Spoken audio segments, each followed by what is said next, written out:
Pagkatapos i-trade ng Barangay Ginebra itong si Christian Stan Hardinger at si Stanley Pringle dito sa Terra Firma Jeep, meron pang isang trade na gagawin ng Ginebra at ito naman ay si Maverick Hanmisi.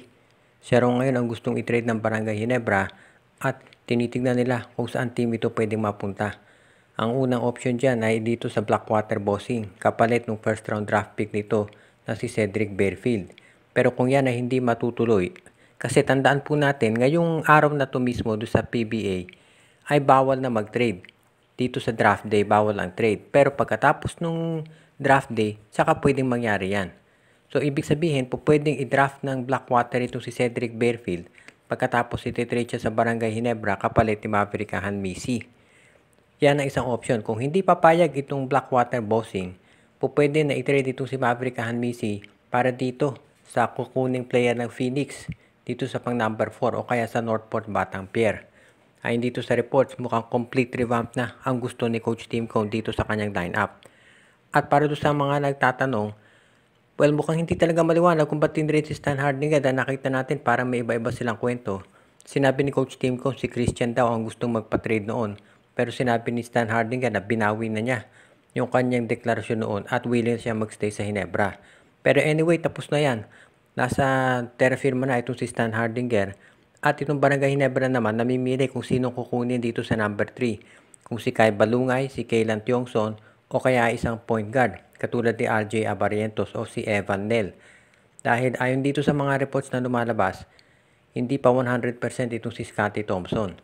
Alam natin si Jamie Malonzo hindi na maglalaro ngayong conference, kaya medyo maraming pag-iisipan ngayon ng Ginebra kung big man, wingman o kaya backup center ang kukunin nila dahil marami ngayong kailangan kunin si Coach Tim Cone na player. Pagkatapos ng Barangay Ginebra, ang San Miguel naman daw ang susunod. Ayon dito sa mga reports na lumabas, gustong kunin ng San Miguel Beer itong si Cedric Bearfield at ititrade nila si Terence Romeo dito sa Blackwater kasama yung first round draft pick nila at meron daw kasamang cash na 30 million. Ang pagkaalam ko, ngayong araw na to gagawin yung draft at yung mismong araw ng draft ay hindi po pwedeng i-trade. Ibig sabihin walang trade na mangyayari. Pero pagkatapos ng draft ay po pwede na. So tignan natin kung matutuloy ang ganitong transaction. Personally sa tingin ko mahihirapan ng San Miguel na makuha si Bearfield. Actually hindi ng SMB maski Ginebra. Dahil alam natin ang Blackwater usually nakikipag-trade yan sa MVP group. At dahil ayon sa mga balita ay willing na raw ang TNT na i-release yung rights ni Mikey Williams dito sa Converge. Malamang itong si Bearfield na ipangako na yan dito sa TNT Tropa. Sa panig ng SNB, kung hindi raw nila makukuha itong si Cedric Bearfield, ang tinatarget nila ay itong si Wami Tiongson mula dito sa Terra Firma Jeep at itong si Xavier Lucero at itong si William Navarro mula dito sa Northport Batang Pier. So maraming trades na gagawin ng San Miguel Beer pagkatapos nitong draft. Kukuha sila ng point guard para lumakas yung kanilang lineup plus itong kanilang front court palalakasin din nila. So yan ngayon ang gagawin daw ng San Miguel. Bukod dito, titingin din ang backup center na makukuha ang SMB para lalong lumakas yung kanilang lineup ngayon. Lalo na at ang inaabangan nila ay itong Twin Towers ng Converge, si Justin Baltasar at itong si Justin Arana. So ito ngayon ang magiging step ng San Miguel. Dito sa darating na draft hindi pa sigurado. Malamang ang San Miguel hindi nila iti-trade muna yung first round draft pick nila. Pero pagkatapos ng draft, tsaka nila iti-trade yan. Depende sa magiging movement ng mga players. So abangan natin ang San Miguel gagawa pa yan ng trade. Lalo na at mukhang si Troy Rosario mananatili sa Blackwater. Marami ngayon na naggulat dito sa pag-trade kay Stan Hardinger dito sa Terra Firma Jeep. At ayon doon sa mga reports na nakikita natin ngayon, ayon sa mga insiders, dito si Stan Hardinger ay dalawang options. Una, sabi ng iba kaya daw ito tinrade ng Ginebra dahil natutunugan nila na baka ito'y bumalik na sa Germany. Tatapusin na lang yung kontrata pagkatapos doon na ma-i-stay sa abroad.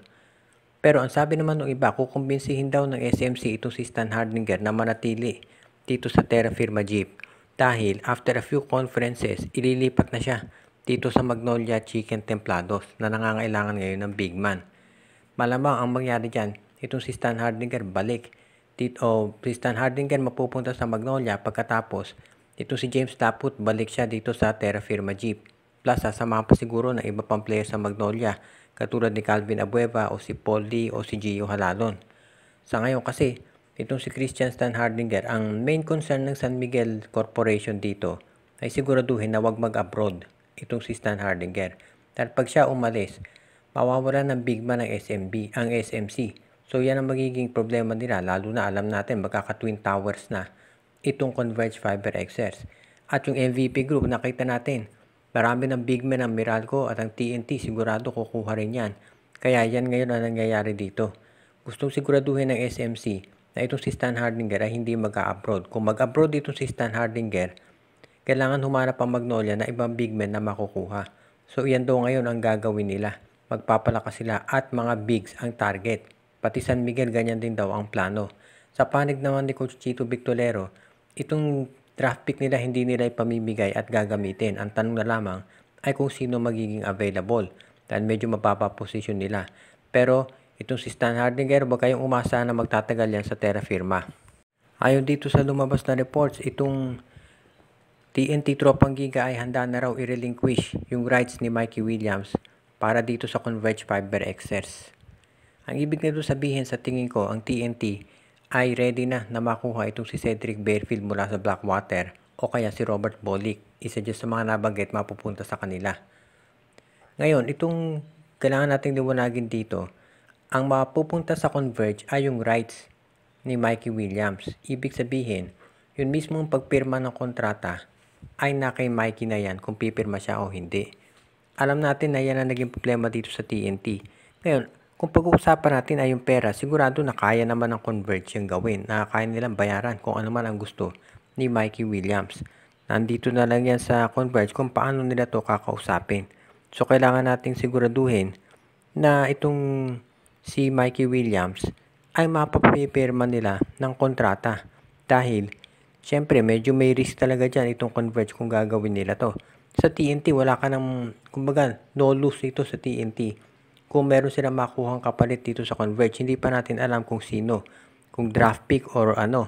Dahil sa ngayon, itong Converge Fiber XS ay sinisiguro nila na magiging malakas yung lineup. For example, kung sakali, sabihin natin na makuha ng Converge si Mikey Williams, instant championship contender ang Converge.